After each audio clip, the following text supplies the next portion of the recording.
태풍 미탁이 영동 지역을 휩쓸면서 피해가 속출했습니다. 주택이 붕괴돼 70대가 숨졌고 곳곳에 도로가 잠기거나 토사가 유실돼 주민 대피령이 떨어지기도 했습니다. 해광지 중금속 토양 정화를 위한 광해관리공단의 토지 개량 공사가 엉망이란 지적이 나옵니다. 모래 흙을 덮는 허술한 공사 탓에 비만 오면 중금속 성분이 휩쓸려 나간다는 우려를 낳고 있습니다. 평화도시 평창에서 지속 가능한 사회를 논의하는 세계 문화 오픈 대회가 개막했습니다. 평화와 환경을 주제로 한 세계 각국 청년들의 열띤 경연 현장을 다녀왔습니다. 아프리카 돼지열병 확산 추세에 도내 축산 농가의 시름이 깊어지고 있습니다. 이동 제한에 돼지 추락길이 막혔고 분뇨까지 쌓이면서 어려움이 겹치는 상황입니다.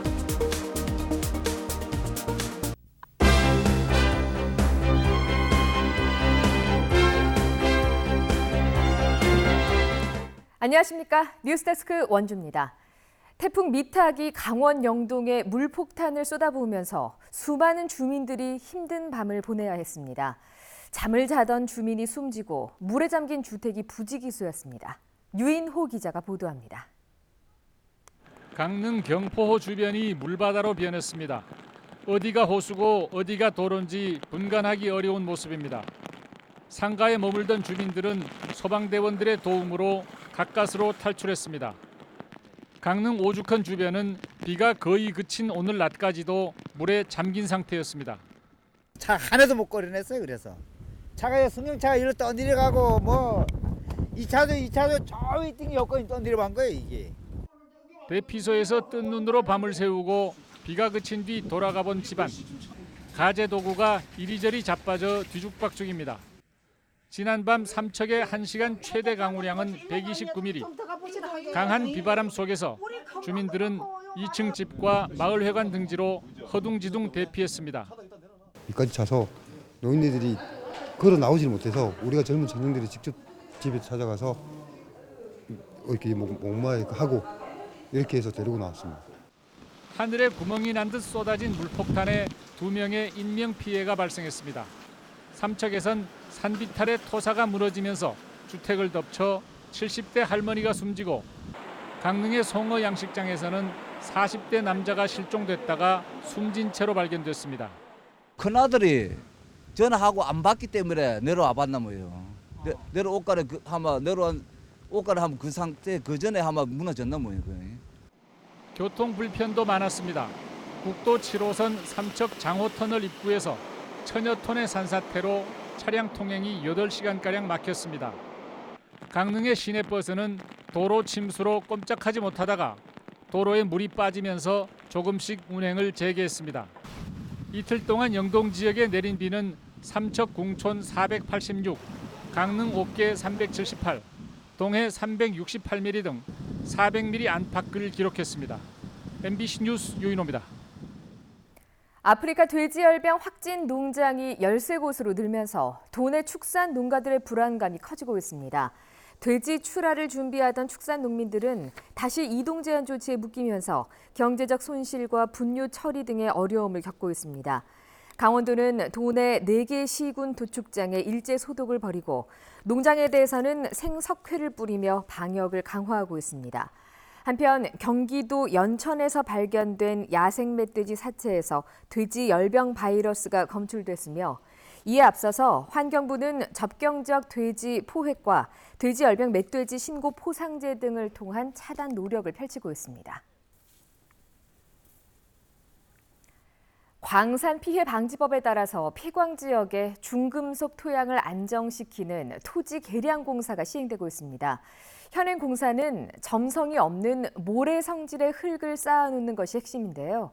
비가 오면 쉽게 떠내려가면서 중금속 성분도 함께 유출될 수 있다는 우려가 나옵니다. 황고선 기자입니다. 홍수가 휩쓸고 간 듯한 풀밭, 산기슭에 자리 잡은 터 군데군데 물길이 핥히고 지나갔습니다. 비만 오면 급경사를 타고 토사가 유출되다 보니 이렇게 움푹 파인 곳이 많습니다. 석탄 광산이 있었던 이곳 토양이 중금속에 오염돼 광해관리공단이 지난해 4만 톤가량의 흙을 쌓는 토지 개량 공사를 벌였는데 비만 오면 휩쓸리면서 근처 계곡으로 흘러들어 주민들의 식수원마저 오염되고 있습니다. 우리 마을의 청정 계곡에 비만 오면 흙탕물로 범벅이 되고 도로바닥이 흙이 투성이로 보시다시피 흙이 이만큼 이렇게 토사가 쌓이면 비 조금만 와도 이렇게 쌓이는데 3년 전 토지 개량 공사를 끝낸 인근 마을도 사정은 똑같습니다. 덮어놓은 흙이 작은 비에도 떠밀려 공무원들이 토사를 치워오다가 결국 올해 주민이 직접 보강 공사를 하기도 했습니다. 니들 바빠서 못하고 하면은 내가 사람 부르든 내가 사든 내가 알아서 할 테니까 장비 한 대 하고 레미콘 한 대만 넣어줘라. 광해공단은 지형에 맞춰 주민들과의 협의를 통해 공사를 진행했다는 입장. 하지만 덮은 흙이 쉽게 떠밀려 주변 하천까지 토사로 오염될 뿐 아니라 중금속 성분까지 유출되고 있다는 지적이 나옵니다. 너무나 단순한 복원 형태들이 들어가 있기 때문에 지속적으로 아직도 중금속들이 유출되고 있습니다. 그래서 주변의 농가나 주변의 식수원에 상당히 많은 피해들을 보여주고 있습니다. 이 가운데 광해공단은 토지 개량 공사 하자 담보 기간을 5년에서 3년으로 축소한 상태입니다. 전문가들은 광해 방지 사업 취지에 맞게 토지 개량 사업의 설계 단계부터 전면 재검토해야 한다고 말합니다. MBC 뉴스 황구선입니다. 평화도시로 입지를 굳히려는 평창에서 평화와 환경 등 지속 가능한 사회를 꿈꾸는 청년들의 문화올림픽 세계 문화 오픈 대회가 열렸습니다. 활동가들은 자신만의 아이디어와 적용 사례를 발표하며 열띤 경연을 펼쳤습니다. 이병선 기자가 다녀왔습니다. 다채로운 발표 주제로 청년 활동가들이 무대에 오릅니다. 눈길을 끌기 위해 독특한 복장을 하는가 하면 수려한 말솜씨로 관객들의 시선을 사로잡기도 합니다. 전통 문화와 지금의 문화를 섞어서 보다 즐겁고 재미있게 즐기는 한복 문화 기획을 소개해드리려고 나왔습니다. 세계적인 환경 디자이너이자 폐플라스틱 재활용 프로젝트인 프레셔스 플라스틱의 주인공 데이브 하켄스도 대회장을 찾았습니다. 하켄스는 폐플라스틱을 녹여 재활용 제품을 만드는 기계의 도면을 지난 2013년부터 누구나 자유롭게 쓸 수 있도록 공개해 호응을 얻고 있습니다. If you want to recycle the plastic or want to do something with it, you can't really do it because you don't have the tools yourself. It's only the very big industry that has them. So I figured maybe I should build some machines that I can do it myself on a smaller scale. 더 나은 세상을 꿈꾸는 혁신가들의 문화올림픽 평창 세계문화 오픈대회가 개막했습니다. 대회 주요 행사인 베터투게더 챌린지에는 전 세계 122개국에서 5,300여 개 팀이 참가했고 예선을 거쳐 모두 85개 팀이 결선에 올랐습니다. 이들은 평화로운 지구촌 만들기, 지속가능한 지구, 모두 함께 행복한 포용적 사회 등을 주제로 아이디어와 실천 사례를 발표하게 됩니다.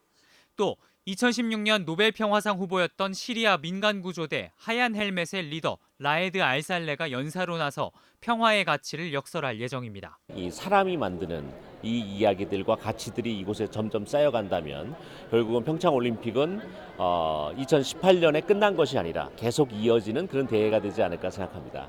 평화와 지속가능한 성장을 고민하는 평창 세계문화 오픈대회는 오는 6일까지 평창 올림픽 플라자 일원에서 계속됩니다. MBC 뉴스 이병선입니다.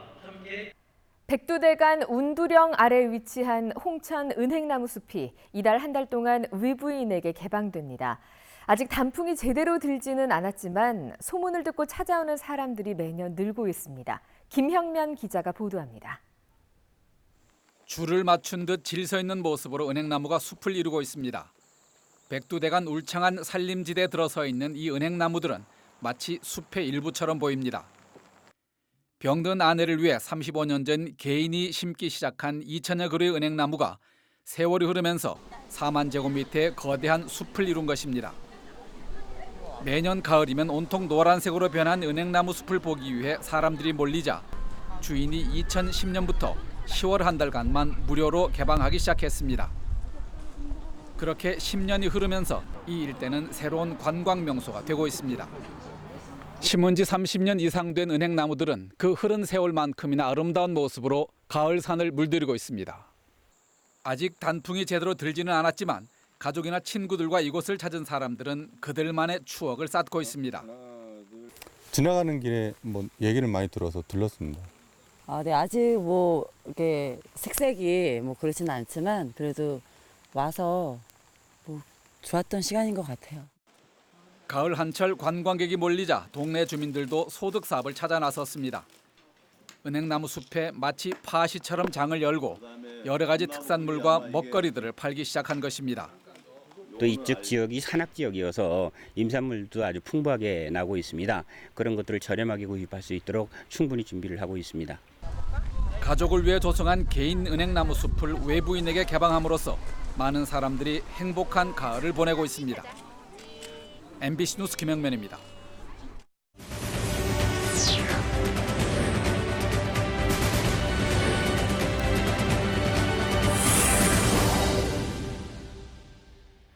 원주 혁신도시 이전 공공기관 임직원 중 상당수가 여전히 수도권에서 출퇴근하는 것으로 나타났습니다. 자유한국당 송원석 의원이 국토연구원으로부터 받은 자료에 따르면 원주 혁신도시로 이전한 12개 공공기관에 근무하는 전체 5,130명의 임직원 가운데 가족과 함께 옮겨온 인원은 1,504명으로 30%에 불과합니다. 결혼을 하지 않고 원주에 정착한 직원을 포함한 전체 이주율도 61.5%로 충북과 경북, 경남에 이어서 하위권에 속하고 있으며 가족은 수도권에 두고 홀로 내려와서 근무하는 인원도 1,693명으로 조사됐습니다. 원주에서 전국 처음으로 도시형 소공인에 대한 지원 조례가 마련됐습니다. 원주시의회는 지난 임시회에서 작은 규모의 제조업을 하는 개인이나 기업을 지칭하는 소공인에 대한 지원 조례안을 통과시켰습니다. 이로써 업종 면에서 소상인과 다르고 규모 면에서는 중소기업과 차이가 있어서 지원이 어려웠던 소공인들에 대한 별도의 지원 체계가 마련됐습니다. 원주 지역에는 소공인 업체가 1,500곳이 넘는 것으로 조사됐습니다. 광해관리공단이 원주 지역 장애인 기업의 유통망 확대를 위해서 적극적인 지원을 하기로 했습니다. 광해공단은 20개 원주 지역 장애인 기업과 원주시 관계자들을 대상으로 계약 제도 설명회를 열고 원주 혁신도시 공공기관들과의 거래 방법과 유통망 확대 지원 방안을 설명했습니다. 또 장애인 기업 제품 구매를 늘리고 지역 장애인 일자리 창출에 노력할 것을 약속했습니다. 뉴스데스크 원주를 마칩니다. 고맙습니다.